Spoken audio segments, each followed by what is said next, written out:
interesting day today. So if you remember yesterday, we touched that fair value gap level again, and I missed it because we were out.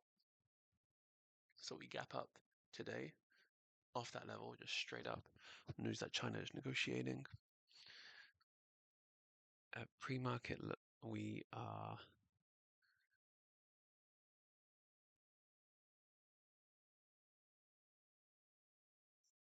okay. So let me show the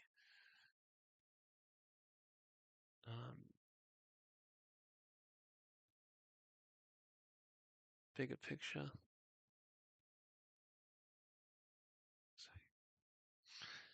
So pre-market, we gap up, and we enter the top of this daily fair value gap. Okay, and then 5 a.m., which it's time we were up anyway. If I'm up, just get on the computer, look at the futures. This is a shame that I missed this. Then from the halfway level of this fair value gap, we have a crazy move today. So let's break it down and talk about reaching the next fair value gap, the monthly, and pinning there. So that was fascinating. So let's have a look.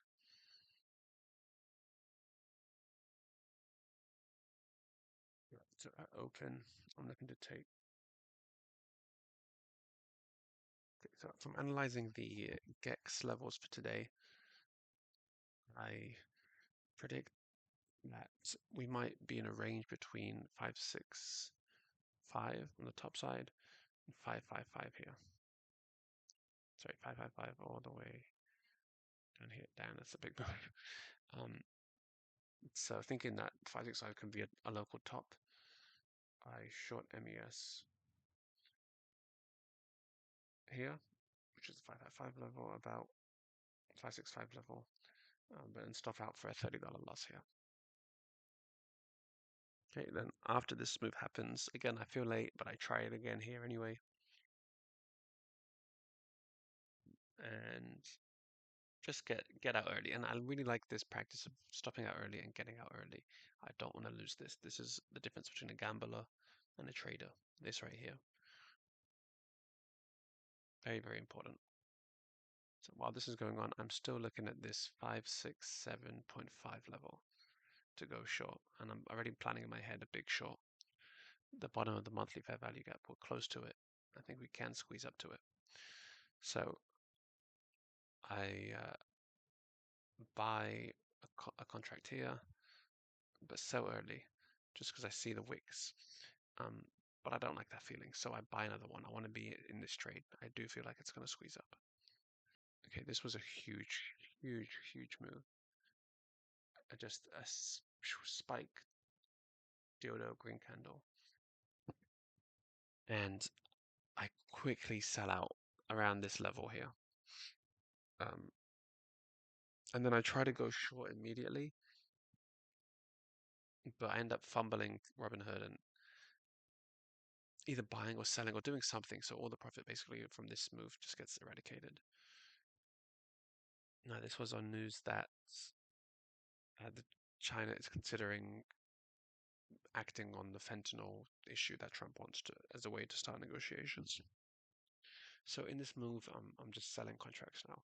I get up to like 6 contracts, one more here, 7 contracts. Oh, sorry, 5, 6, and then 7 here. 7 contracts. You know, most I'm losing like 200 off about 300 here. But I keep them all until the end of the day. Now, I am nervous about holding this many contracts overnight, but looking at the internals, look, ADD was completely flat. We made new highs over here, but ADD was completely flat apart from the morning where it made its highs. VIX also wasn't as responsive. So yes, the highs and lows matched up, but again, maybe that's not the best metric here. Also, there was big SPY calls being bought for today, but being sold for next week. Now, this is just one of many buyers and sellers, obviously, but kind of added to my confirmation. Also, the max pain for today was way, way down here at 551. So I thought there might be some pressure at the end of the day going down. Now, even after hours, I didn't sell.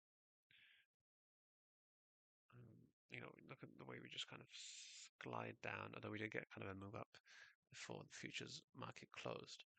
So at the end of the day, I'm short 7, even though I said I would be flat going into Yvonne's trip, just because this opportunity at the top here.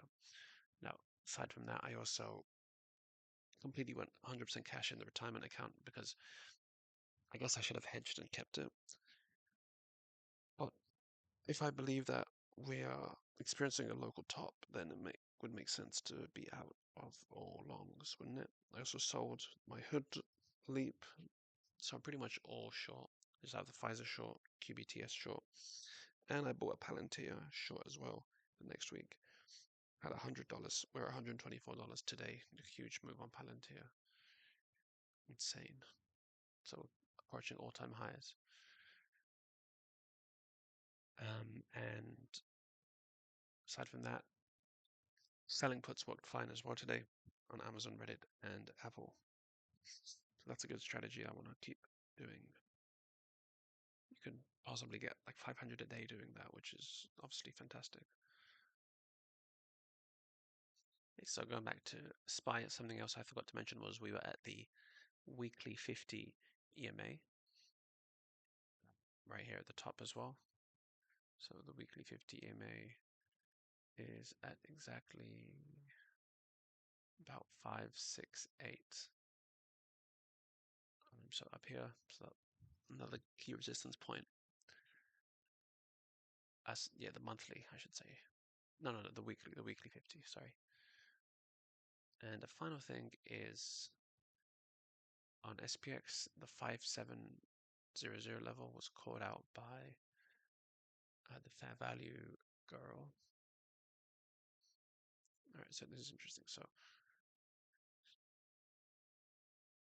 as price pushes towards 570, charm exposure starts to fade and could even act as a headwind, especially into the afternoon as time decay accelerates.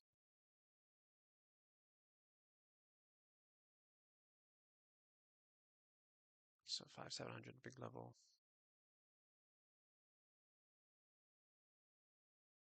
We filled a 5-minute gap that we had just created, and then we shot back up.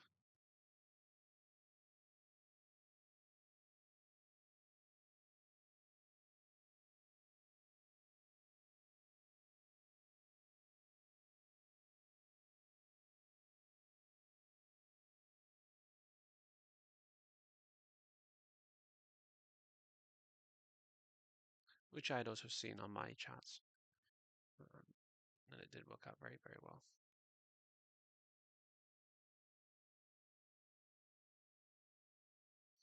5-minute and a 15-minute fair value gap fill.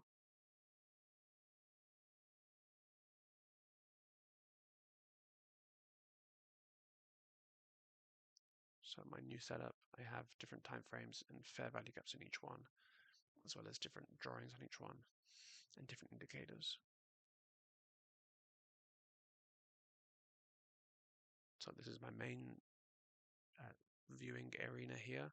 The default drawing set has kind of the main levels, the daily levels in play.